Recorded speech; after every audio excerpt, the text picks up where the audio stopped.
বন্ধুর আড্ডা দিতে দিতে 14,000 15,000 টাকার একটা মাত্র মোবাইল টিপতে টিপতে কয়টা বন্ধুদের আড্ডা দিতে দিতে এক ওয়াক্ত নামাজ পড়তে পারলা না।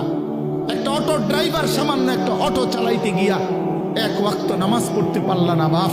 একটা সিএনজি ড্রাইভার, তুমি মাত্র একটা সিএনজি চালাইয়া 500-700 টাকা সর্বোচ্চ কামাই করলা। এই 500 টাকার জন্য আল্লাহকে ছেড়ে দিলা, 300 টাকার জন্য আল্লাহকে ছেড়ে দিলা। আহা মুসলমান, বড় অল্প দামে নিজেকে বিক্রি করে দিলা, বড় কম পয়সায় নিজের বেচা দিল।